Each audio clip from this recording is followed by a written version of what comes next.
Hello and welcome to BYJU'S IAS. Let's get started and look into the first article. The first article says, in Manipur, a case for asymmetric federalism. Let us try and understand what is this article all about. What is federalism? It is a system of governance. What happens? You would have the central government which would be established at the central level. You will also have the provincial governments or the state governments which will be established at the state level. There are different types of subject matters. Those subject matters which are of national importance will be governed by the central government, and those of local level importance will be governed by the state governments as well as the provincial government. So what would happen? There is clear cut differentiation of power that exists when it comes to the federalism. So federalism is nothing but a system of government where you would have a central authority and you would also have the state authorities who would govern one particular country. So when it comes to federalism, there are two types of federalism. What is it? One is what is called as asymmetrical federalism. The other is symmetric federalism. What is this asymmetric federalism? When it comes to federalism, as we have just discussed, there will be a central authority, which is the central government. There will also be state governments as well, that is the provincial authorities. But what would happen under asymmetric federalism? You would have the central government, you would also have multiple state governments as well. Let's take the example of Maharashtra. Let's take the example of Gujarat. Let's take the example of Karnataka. These are the different states that are present in India. But when it comes to asymmetric federalism, one state will have more autonomy, more power in comparison to another state. So what would happen in asymmetric federalism? In the asymmetric federalism, what would happen? There will be multiple states in that particular country, but all these states will not have the same amount of power, but some states are given more power, some states are given more autonomy, some states will be able to act more independently, and these are the states that are present in one single country, but they are not having the same amount of powers. That is what is called as asymmetric federalism. So when it comes to asymmetric federalism, you have multiple states in a country. These states do not have the same power, equal power, but some states in that country will have more power, more autonomy. They would be able to act more independently because of the historical reasons, because of the geographical reasons, because of the cultural affiliations that are associated with that particular state. This is what is called as asymmetric federalism. What is this symmetric federalism? When it comes to symmetric federalism, what happens? You would have the states in a particular country, different states. It might be 10 states, 20 states, 30 states, whatever it is. All these states will have the same number of powers and they would have the same amount of autonomy given in the constitution of that particular country. So irrespective of the cultural affiliations and diversities, all these states will have the same power and the autonomy. So one state will not have more power than the other, but all the states will have equivalent power and they will also have same autonomy when it comes to different states and its comparisons. So when you juxtapose or you compare two states, they will have equal power when it comes to the symmetric federalism. Let me give you an example with respect to asymmetric federalism.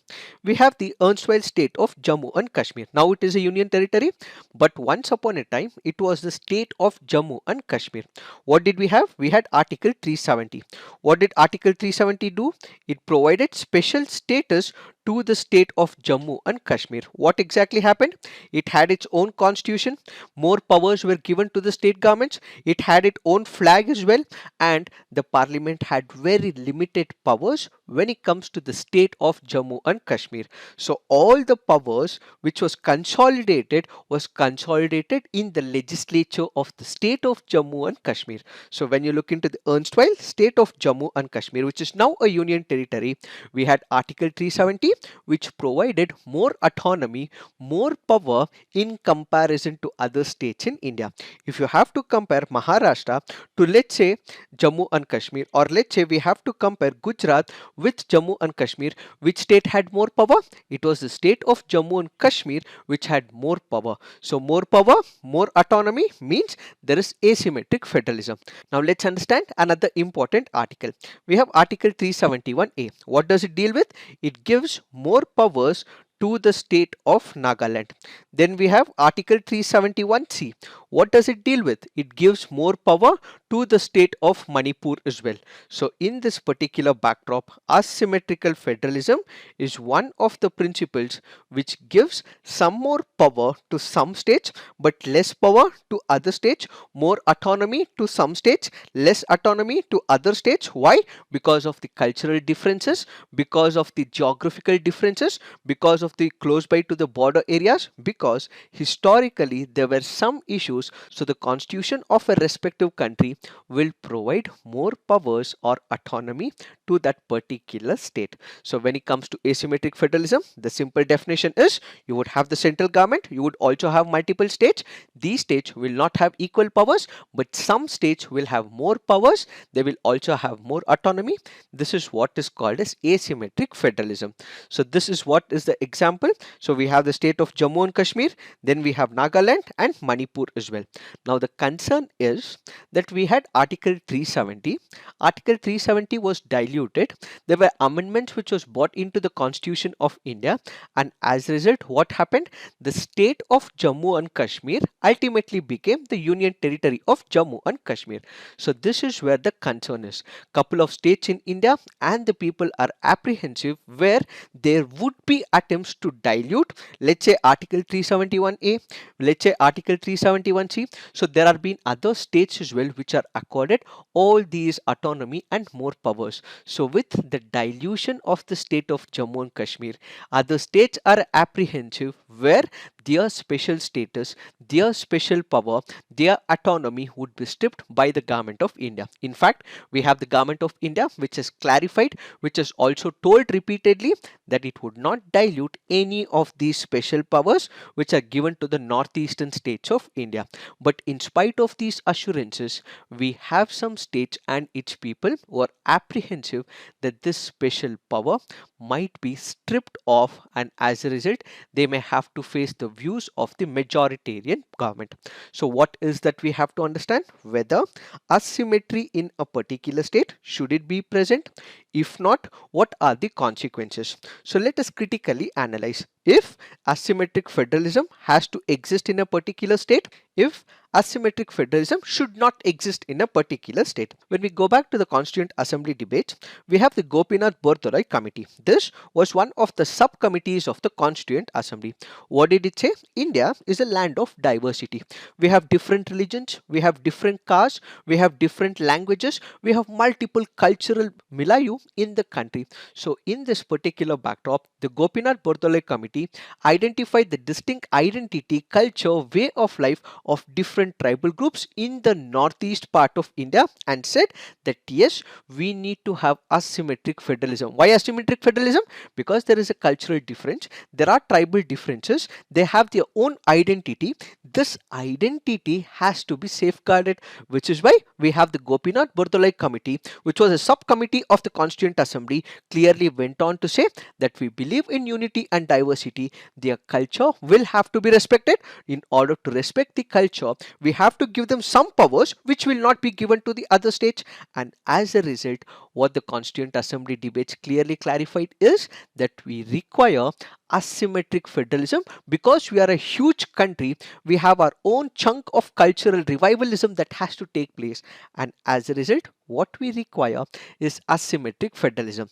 This was also substantiated by members like Jaipal Singh as well as Dr. B.R. Ambedkar ji, where they recognized the tribal distinctiveness and underscored the institutional accommodation to these sections of the society. So as we speak about accommodation, which is why some articles were inserted into the Constitution of India which provided special status, more power, more autonomy to these parts in a northeastern part of India. Why? Because they have a different cultural heritage of their own which they wish to pass on from one generation to another, because they have these cultural advantages. What they have to value is this culture for which more power, more autonomy has to be given to these northeastern states which might not be given to the other states in India. Added to this, we have this particular picture that whenever the minority viewpoints are not respected, whenever the tribal or different ethnic group viewpoints are not respected, we would be imposing homogeneous culture on the heterogeneous culture. This will ultimately lead to vociferous tendencies. So the majoritarian viewpoint should not be taken into picture, because India is a land of unity in diversity. So we have heterogeneous communities. So there should not be one single viewpoint which should be imprinted, which should be stamped, but what we require is a heterogeneous existence of multiple things. Therefore, this article goes on to say that such a majoritarian view should not be accepted, and what we require is asymmetric federalism, where more power, more autonomy has to be given to some states and some regions in the country. This is one part of the argument. There is another side to this argument as well. While we speak about the Constituent Assembly debates, the Constituent Assembly debates was also speaking about political instability as well. Why political instability? We have seen in the northeastern part of India that there are insurgent groups. These insurgent groups take picture, take the support, or they also come up with the smoke screen in the name of tribal revivalism. So when such things takes precedence, what we will have is the vociferous tendency. They want to move away from India. They want to establish a sovereign state in that particular backdrop. Asymmetric federalism will not hold good, said the Constituent Assembly debates as well. So the argument that asymmetric federalism causes subversive institutions, political instability, was also discussed as part of the Constituent Assembly debates. We have one of the political thinkers called as Charles Dalton, who happens to be the American political scientist.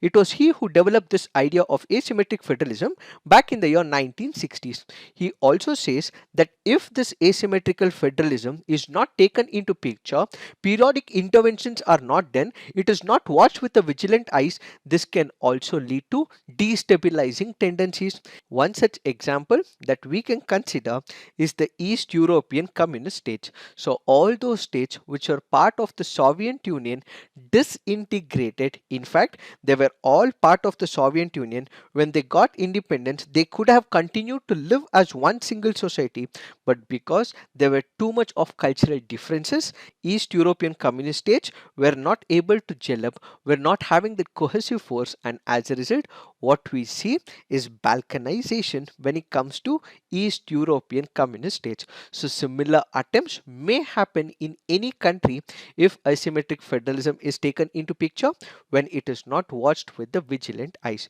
So what is the author trying to say? The author in this particular case goes on to say that when it comes to a particular country like India, there have been such instances in the past as well. But this should not mean that asymmetric federalism should be completely stripped off.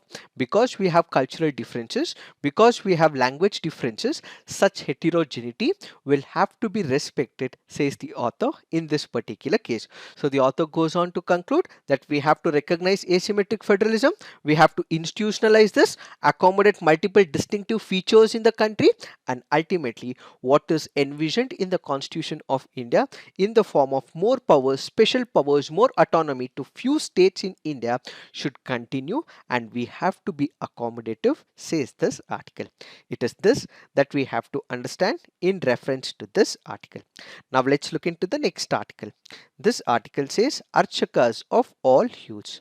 Before we understand what this article is, let's have a brief idea with respect to Article 25. Let's also understand what is this term of essential religious practices. When it comes to Article 25, which is one of the important articles which gives the freedom of practice of religion, we have Article 25 of the Indian Constitution. This can be categorized into four different compartments. One, it speaks about conscience. The other, it speaks about profess. It speaks about practice. It also speaks about propagation as well. What is this freedom of conscience? When it comes to the relationship between man and God, all of us have different viewpoints about God. From my perspective, I might say that God is a akara where I can worship him in the form of an idol. But there might be individuals who might also say that God is in the nirakara form. He is formless as well. So what I as a person internalize, where I have a particular thought process which I am assuming God to be so internally, is what is called as freedom of conscience. So this is an inner freedom of an individual to assume the God the way that individual wants. This is an absolute right. When it comes to the freedom of conscience, do remember, this is an absolute right. You can think of God the way you want, and the state will have no role whatsoever to interfere in the freedom of conscience. Then we have the right to profess. What is this profess? Let's say I am a practicing Hindu. I can proudly say that I am a Hindu. Let's say I am a practicing Christian. I can proudly say that I am a Christian. Let's say I am a practicing Muslim. I can proudly say that I am a Muslim. So you telling that you follow this particular religion is what is called as right to profess. So you're declaring what are your religious affiliations. That is what is called as right to profess. Then we have the right to practice. What is this right to practice? Let's say you are a Hindu who want to perform certain rituals. You can practice it. That is the right to practice. Or you want to go do namaz 5 times in a day in a particular mosque. You can go and practice it. That is your right. Or you want to go and attend a mass on a Sunday in a church. That is your right to practice. So right to practice is to perform the religious worship, rituals, ceremonies whatsoever within the contours of the law is what is called as the right to practice. Then you also have the right to propagate as well. What is your right to propagate? You can say what your religious beliefs are. You can also debate with people as well. You can also say what is your perspective of the religion. But this does not mean you have the right to convert a person from one religion to another. So right to propagate basically means you're disseminating the information about your religion to another person. You can also have healthy debates as well, but this does not mean you have the right to convert one person from one religion into another. This is what is called as Article 25. This is what is called as right to freedom of religion. But this right to freedom of religion is not absolute. Why? Because the state can also interfere wherever it is required when it comes to the secular practices. So it is not absolute, but instead it is qualified in nature. What does this mean? This means that the state or the judiciary would be able to interfere with the secular aspects when it comes to the religion. In order to understand whether the judiciary can interfere or not, the judiciary has come up with one of the doctrine called as the essential religious practices. What is this essential religious practice? Basically, we have different religions. For a specific religion, let's say for example Hinduism or Christianity or Islam, there are few people who might be following certain practices.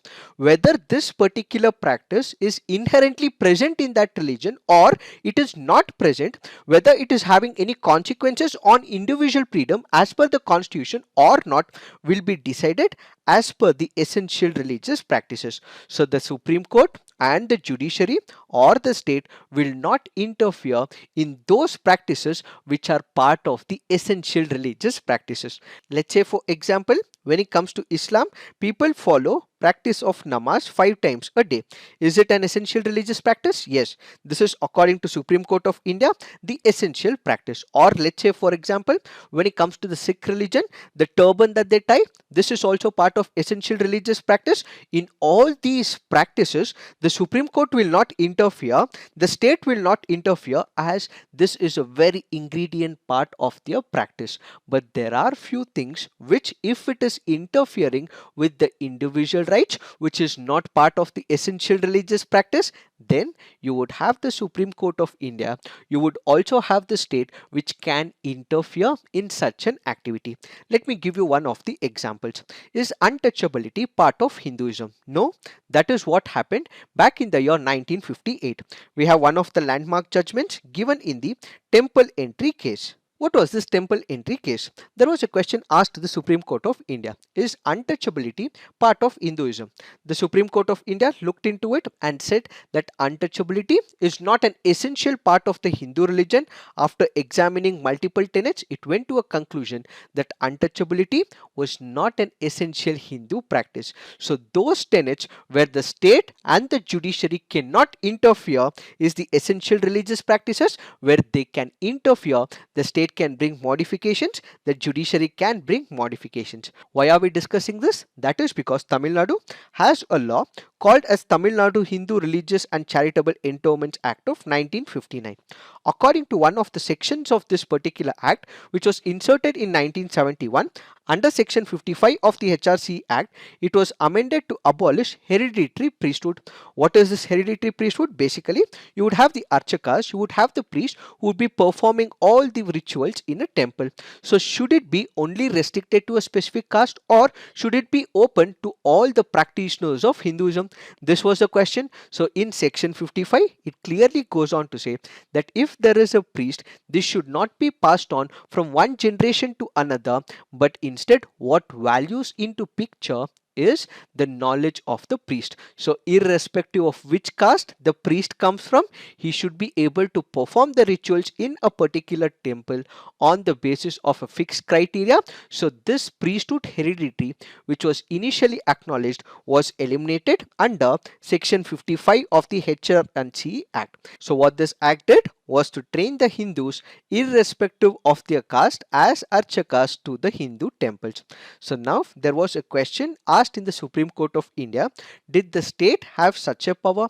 Did the state have such a power to bring amendments to the essential religious practices? So the Supreme Court of India in Sheshachalam versus the Union of India said that the state has the power to bring changes in certain law, and that does not mean that the government is bringing changes when it comes to the rituals and ceremony. Again, in another landmark judgment in the year 2015 in Adisaiva Sivachariyargal versus the government of Tamil Nadu said that constitutional legitimacy should be given more importance than religious beliefs and practices. So what this means is that whenever the government is entering the domain of the religion to bring about reformation, the constitutional principles, the rights accorded to the individuals will be given more importance than the religious practices, said the Supreme Court of India in this landmark judgment. What is the inference we can draw?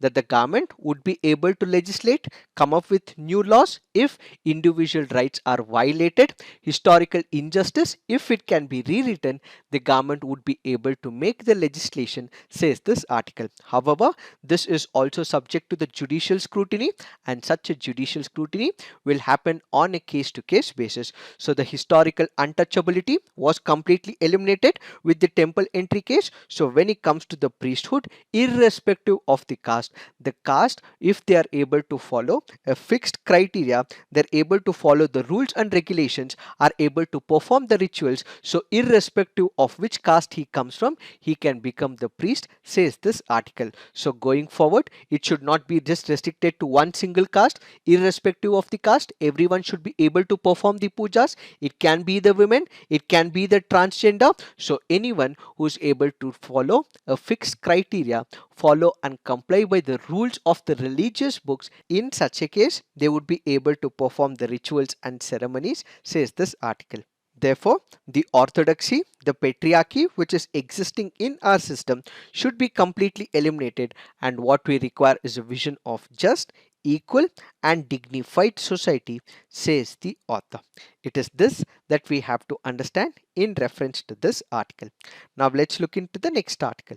This article says talking amid conflict. This article here is speaking about the conflict between United States of America and China. We had the Trump administration which had engaged in the trade war between United States of America and China. What happened? United States of America had imposed tariffs on China. There was a lot of scrutiny on the Chinese products, and ultimately this resulted in trade war between China and United States of America. Now what we have is a new regime. The new regime is in the form of Joe Biden as the President of United States of America. In spite of the change of the government, what we have is this relationship was not able to change, and as a result there is conflict that continues to haunt both the countries, says this article. As a result, we have Joe Biden administration which recently tried to communicate to the Chinese authorities. He also spoke to his counterpart in China, Xi Jinping, as well, but they have the areas of cooperation and they also have the areas of conflict as well. What are the areas of cooperation that these two countries are looking at? One, we have the United States of America which is withdrawing from the Afghanistan. What United States of America is expecting from China is a bit of cooperation to establish peace and tranquility in Afghanistan. This is on one point. On the other side, United States of America is also seeking cooperation on the issues of climate change as well.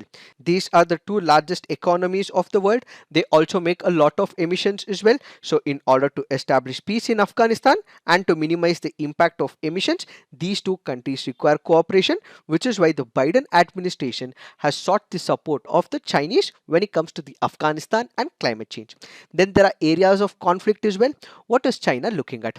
If United States of America is seeking cooperation from China, China is also asking United States of America not to speak about the human rights violation where in the Xinjiang province. It is asking United States of America not to interfere in the Taiwan issue, not to interfere in the South China Sea issue, not to interfere in the Hong Kong issue. Thereby all the human rights violations which has been committed by China is requesting United States of America that you don't speak about this. That is when we will have cooperation on one side, and at the same time it also does not want United States of America to speak about the COVID-19 origin. This is what China is asking United States of America.